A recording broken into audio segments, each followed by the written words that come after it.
এখানে মশলাগুলো নিয়ে নিয়েছি। এখানে রয়েছে কাঠবাদাম, কাজু বাদাম, রসুন, টমেটো কুচি, এখানে রয়েছে আদা কুচি। সবগুলো মশলা আমি তেলে ভেজে নেব। দিয়ে দিচ্ছি কড়াইতে তেল।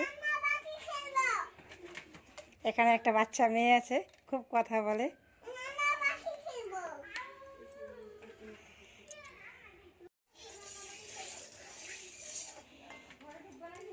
তেল গরম হয়ে গেছে, দিয়ে দিচ্ছি কাঠবাদামগুলো, দিয়ে দিচ্ছি কাজু বাদামগুলো, দিয়ে দিচ্ছি রসুন কোয়া, দিয়ে দিচ্ছি আদা কুচি,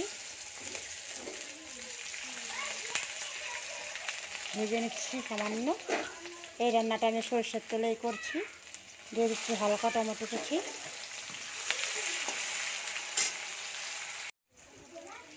দিয়ে দেবো কয়েকটা কাঁচা লঙ্কা। সবগুলো মশলা ভাজা হয়ে গেছে। এখন এখানে দিয়ে দিচ্ছি কিছু সাদা তিল।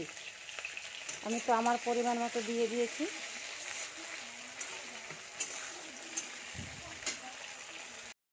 সবগুলো মশলা একসাথে ভাজলে এত সুন্দর গন্ধ বের হয়, যে পাশে থাকবে সে বলবে কি সুন্দর গন্ধ। মশলাটা আমার ভাজা হয়ে গেছে। এখন নামিয়ে নিয়ে ঠান্ডা করে তারপরে মিক্সার মেশিনে পিষে নেব।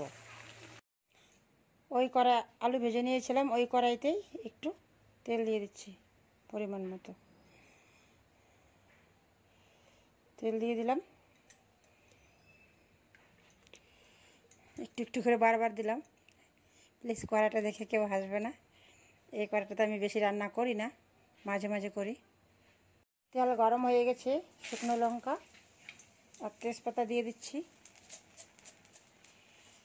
দিয়ে দিলাম ফোড়নে জিরা গোটা। এখানে দিয়ে দিচ্ছি পেঁয়াজ কুচি অল্প করে। পেঁয়াজ কুচিকে ভালো করে ভেজে নিই লাল লাল করে। পেঁয়াজের সাথে একটু টমেটো ছিল, ওটাও দিয়ে দিলাম।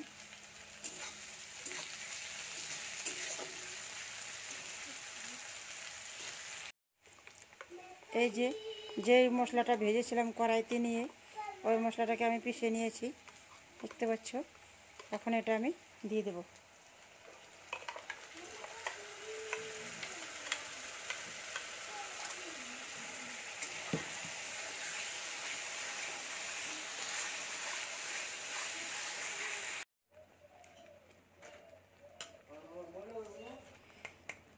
দিয়ে দিচ্ছি 1 চামচ লবণ। লবণটা দিলে কি হবে, মশলাটা তাড়াতাড়ি ভাজা হবে।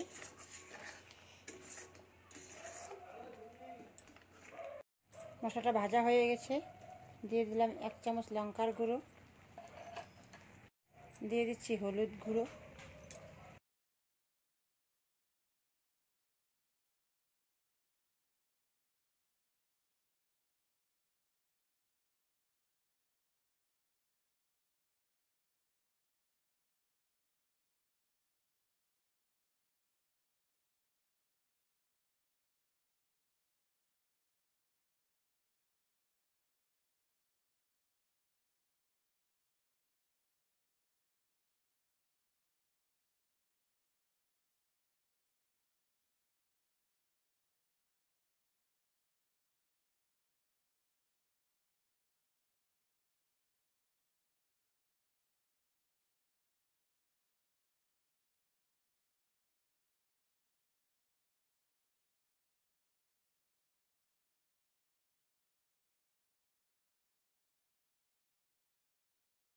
হালকা একটু গরম মশলা দিয়ে দিচ্ছি।